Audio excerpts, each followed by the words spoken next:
안녕하세요. 김명재입니다. 송영주입니다. 사도행전 2장 말씀을 읽겠습니다.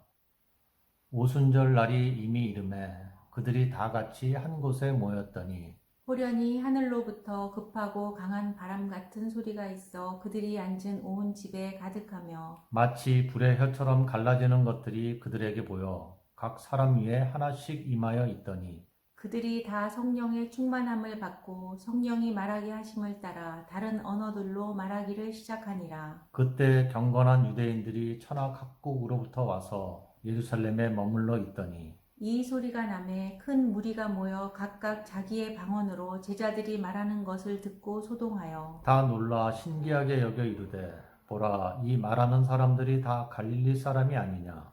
우리가 우리 각 사람이 난 곳 방언으로 듣게 되는 것이 어찌 됨이냐. 우리는 바데인과 메데인과 엘람인과 또 메소포다미아, 유대와 갑바도기아, 본도와 아시아, 부르기아와 밤빌리아, 애국과 및 구레네에 가까운 리비아 여러 지방에 사는 사람들과 로마로부터 온 나그네 곧 유대인과 유대교에 들어온 사람들과 그레데인과 아라비아인들이라. 우리가 다 우리의 각 언어로 하나님의 큰 일을 말함을 듣는도다 하고 다 놀라며 당황하여 서로 이르되 이 어찌된 일이냐 하며 또 어떤 이들은 조롱하여 이르되 그들이 새 술에 취하였다 하더라.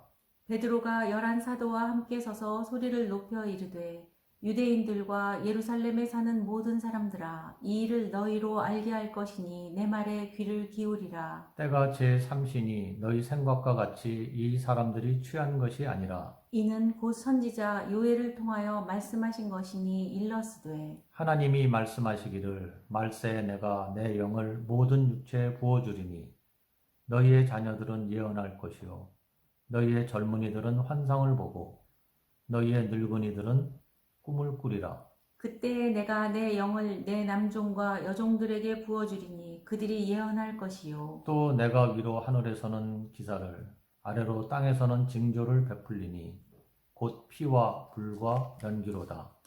주의 크고 영화로운 날이 이르기 전에 해가 변하여 어두워지고 달이 변하여 피가 되리라. 누구든지 주의 이름을 부르는 자는 구원을 받으리라 하였느니라. 이스라엘 사람들아 이 말을 들으라. 너희도 아는 바와 같이 하나님께서 나사렛 예수로 큰 권능과 기사와 표적을 너희 가운데서 베푸사 너희 앞에서 그를 증언하셨느니라. 그가 하나님께서 정하신 뜻과 미리 아신 대로 내준 바 되었거늘 너희가 법 없는 자들의 손을 빌려 못 박아 죽였으나 하나님께서 그를 사망의 고통에서 풀어 살리셨으니 이는 그가 사망에 매여 있을 수 없었음이라. 다윗이 그를 가리켜 이르되 내가 항상 내 앞에 계신 줄을 배웠으며 나로 요동하지 않게 하기 위하여 그가 내 우편에 계시도다.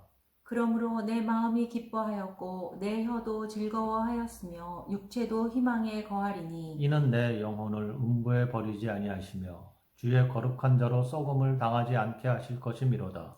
주께서 생명의 길을 내게 보이셨으니 주 앞에서 내게 기쁨이 충만하게 하시리로다 하였으므로 형제들아 내가 조상 다윗에 대하여 담대히 말할 수 있노니 다윗이 죽어 장사되어 그 묘가 오늘까지 우리 중에 있도다. 그는 선지자라 하나님이 이미 맹세하사 그 자손 중에서 한 사람을 그 위에 앉게 하리라 하심을 알고 미리 본고로 그리스도의 부활을 말하되 그가 음부에 버림이 되지 않고 그의 육신이 썩음을 당하지 아니하시리라 하더니 이 예수를 하나님이 살리신지라 우리가 다 이 일의 증인이로다. 하나님이 오른손으로 예수를 높이시매 그가 약속하신 성령을 아버지께 받아서 너희가 보고 듣는 이것을 부어주셨느니라. 다윗은 하늘에 올라가지 못하였으나 친히 말하여 이르되 주께서 내 주에게 말씀하시기를 내가 네 원수로 네 발등상이 되게 하기까지 너는 내 우편에 앉아 있으라 하셨도다 하였으니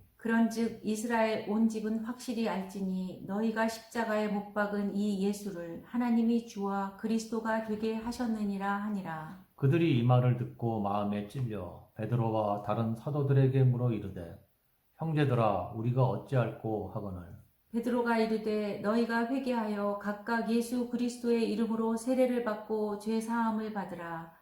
그리하면 성령의 선물을 받으리니 이 약속은 너희와 너희 자녀와 모든 먼데 사람 곧 주 우리 하나님이 얼마든지 부르시는 자들에게 하신 것이라 하고 또 여러 말로 확증하며 권하여 이르되 너희가 이 패역한 세대에서 구원을 받으라 하니 그 말을 받은 사람들은 세례를 받으매 이날에 신도의 수가 3천이나 더하더라. 그들이 사도의 가르침을 받아 서로 교제하고 떡을 떼며 오로지 기도하기를 힘쓰니라. 사람마다 두려워하는데 사도들로 말미암아 기사와 표적이 많이 나타나니 믿는 사람이 다 함께 있어 모든 물건을 서로 통용하고 또 재산과 소유를 팔아 각 사람의 필요를 따라 나눠주며 날마다 마음을 같이하여 성전에 모이기를 힘쓰고 집에서 떡을 떼며 기쁨과 순전한 마음으로 음식을 먹고 하나님을 찬미하며 또 온 백성에게 칭송을 받으니 주께서 구원받는 사람을 날마다 더하게 하시니라. 아멘.